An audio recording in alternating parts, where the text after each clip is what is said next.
தங்களுக்கு ஒரு மகிழ்ச்சியான செய்தி. நமது ஈரோடு வெல்னஸ் சேனல் 1000 சப்ஸ்கிரைபர்களை பெற்றுள்ளது.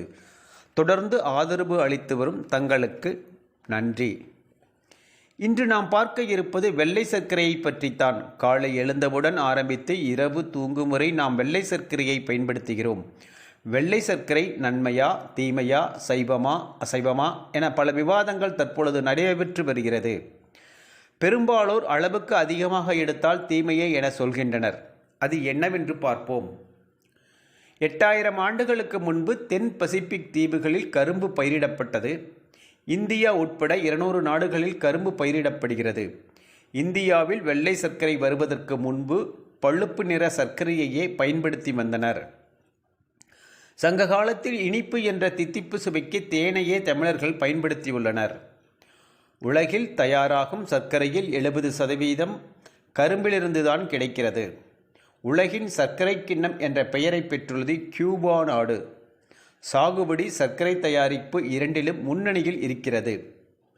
ஆசியாவிலேயே முதன்முதலாக ஒரிசாவில் அஸ்கா என்ற ஊரில் சர்க்கரை ஆலை நிறுவப்பட்டது. இதுவே இந்தியாவின் கரும்பு நகரம் என அழைக்கப்படுகிறது. இங்கு தயாரிக்கப்பட்ட சர்க்கரை பழுப்பு நிறத்திலான சர்க்கரையை வெண்மை நிறத்திற்கு மாற்றி தயாரித்தது. இதனாலேயே சர்க்கரைக்கு அஸ்கா சர்க்கரை என்ற பெயர் ஏற்பட்டது. நாளடைவில் சர்க்கரையை மறந்து அஸ்கா என எல்லா மொழிகளிலும் அழைக்கப்படுகிறது. தமிழகத்தில் சில பகுதிகளில் சீனி என்று அழைக்கப்படுகிறது.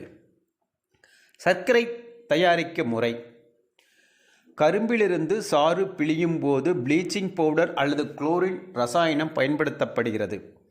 பிழிந்த சாறில் லிட்டருக்கு 200 மில்லி பாஸ்போரிக் அமிலம் கலந்து சூடுபடுத்தப்படுகிறது. இந்த அமிலம் அழுக்கு நீக்கியாக செயல்படுகிறது.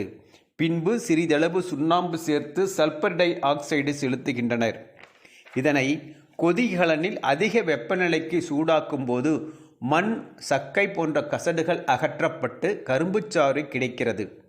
இதில் சத்துக்கள் இழந்து விடுகிறது. அந்த சாறில் காஸ்டிக் சோடா, வாஷிங் சோடா கலந்து கொதிகலனில் அடர்த்தியாக்கப்படுகிறது. அதில் சல்பர் டை ஆக்சைடு மற்றும் சோடியம் ஹைட்ரோசல்பேட் போன்ற ரசாயனங்கள் சேர்க்கப்படும் போது படிக நிலையில் சர்க்கரை உருவாகிறது. சர்க்கரையை வெண்மையாக மாற்ற கிரானுலேட்டர் கார்பன் பயன்படுத்தப்படுகிறது. இது விலங்குகளின் எலும்பை எரித்து உருவாக்கப்படுகிறது. இவ்வாறு சர்க்கரை தயாரிக்கப்படுகிறது. வெள்ளை சர்க்கரையின் சத்துக்கள்: 100 கிராம் சர்க்கரையை 387 கலோரிகள் உள்ளது. கார்போஹைட்ரேட் உள்ளது. வேறு எந்த சத்துக்களும் இல்லை. சர்க்கரையின் நன்மைகள்: சர்க்கரையில் காணப்படும் குளுக்கோஸ் என்பது உடல் ஆற்றலுக்கு உடனடியாக செயல்படுகிறது. சுட சுட காபி, டீ அருந்தி நாக்கை சுட்டு கொண்டால் உடனே சிறிது சர்க்கரையை தேய்த்தால் சூடு தணிந்துவிடும். வெள்ளை சர்க்கரையில் சேர்க்கப்படும் ரசாயனங்கள்: ப்ளீச்சிங் பவுடர் அல்லது குளோரின், பாஸ்போரிக் அமிலம், சுண்ணாம்பு, sulphur dioxide, caustic soda, washing soda, sodium hydrosulphate, granulator carbon மற்றும் சில ரசாயனங்கள் கலக்கப்படுகிறது. வெள்ளை சர்க்கரையின் தீமைகள்: அதிக அளவு சர்க்கரை கொண்ட உணவுகளை எடுக்கும்போது நிலையற்ற மனநிலை, எரிச்சல் மற்றும் அமைதியின்மைக்கு வழிவகுக்கும். இந்த உணவுகளை உண்ணும்போது நமக்கு இரத்தத்தில் உள்ள குளுக்கோஸ் அளவு ஏற்ற இறக்கமாகும். இது நோய்களுக்கு வழிவகுக்கும். வெள்ளை சர்க்கரையில் உள்ள குளுக்கோஸ் உடலில் உள்ள புற்றுநோய் செல்களை வளர்ச்சியடைய வைக்கிறது. தினமும் வெள்ளை சர்க்கரையை எடுத்துக்கொண்டால் புற்றுநோய் உண்டாக்க இதுவே காரணமாகிவிடுகிறது. வெள்ளை சர்க்கரையை உள்ள ஃப்ராக்டோஸ் அதிக அளவில் உள்ளது. இது உடலில் கொழுப்பை அதிகரிக்கும். அதிக அளவில் எடுக்கும்போது கல்லீரலில் கொழுப்பு அமிலங்களை உருவாக்கிவிடும். இது கல்லீரலை சேதப்படுத்திவிடும். சர்க்கரை அதிகமாக எடுத்துக்கொள்வதால் கெட்ட கொழுப்பை அதிகரித்து உடல் பருமனை அதிகரிக்கும். வெள்ளை சர்க்கரையில் உள்ள அளவுக்கு அதிகமான அமிலத்தன்மை உடல் சோர்வடையும். அதனை சமன் செய்ய எலும்புகள் மற்றும் பற்களில் உள்ள கால்சியம் சத்து உறிஞ்சப்படும். இதனால் பல் மற்றும் எலும்பு தொடர்பான நோய்கள் உண்டாகும். வெள்ளை சர்க்கரையில் உள்ள ரசாயனங்களில் உடலில் உள்ள இன்சுலின் சுரப்பை பாதிக்கிறது. இதனால் இரத்தத்தில் சர்க்கரையின் அளவு அதிகரித்து சர்க்கரை வியாதியை ஏற்படுத்தக்கூடும். சர்க்கரையில் உள்ள சல்பர் டை ஆக்சைடு மஞ்சள் நிறமாக மாறி நஞ்சாக மாறிவிடுகிறது. கெட்ட கொழுப்பை அதிகரித்து இரத்த அழுத்தத்தை ஏற்படுத்தி இதய நோய்கள் உண்டாக்குகிறது. சர்க்கரை அதிகம் எடுப்பதால் மூளையின் செயல்திறன் பாதிக்கிறது. சர்க்கரையில் உள்ள சுக்ரோஸ் மூளையில் டொபாமைன் என்ற மகிழ்ச்சி ஹார்மோனில் சில விளைவுகளை ஏற்படுத்தும். உணர்வு ரீதியான விஷயங்களை பாதிப்பை ஏற்படுத்தும். அதிக பசியை ஏற்படுத்தி அடிக்கடி உணவை எடுக்க வைத்து உடலை பருமனாக்கும். குறைந்தது 2 வாரங்கள் வெள்ளை சர்க்கரை எடுக்காமல் இருந்து பாருங்கள். உடலில் பலவிதமான மாற்றங்களைக் கண்டு நாமே சர்க்கரையை தவிர்த்து விடலாம் என்ற எண்ணம் தோன்றிவிடும்.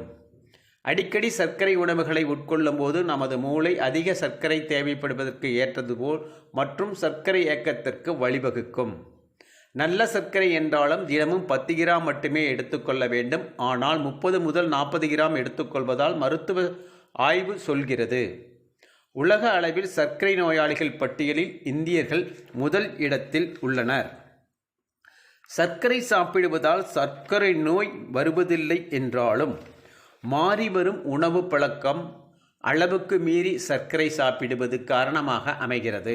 சர்க்கரைக்கு மாற்றாக பயன்படும் சுகர் ஃப்ரீ கூட உடல் நலத்திற்கு நல்லதல்ல. இது புற்றுநோயை ஏற்படுத்தும் அபாயம் உண்டு. அளவுக்கு அதிகமானால் அமிர்தமும் நஞ்சு. அளவுக்கு அதிகமாக நாம் சர்க்கரையை எடுத்துக்கொள்வதால் உடலில் கெட்ட கொழுப்பு அதிகமாகி உடல் பருமன் ஆகும். கணையத்தில் சுரக்கும் இன்சுலின் அளவு குறையும்.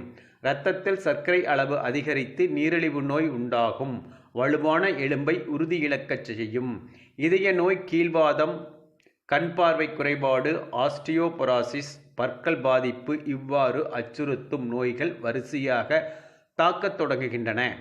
எனவே வெள்ளை சர்க்கரைக்கு மாற்றாக நாட்டு சர்க்கரை, வெல்லம், கருப்பட்டி என இயற்கையானவற்றை தேர்ந்தெடுத்து நல்வாழ்வு வாழ்வோம்.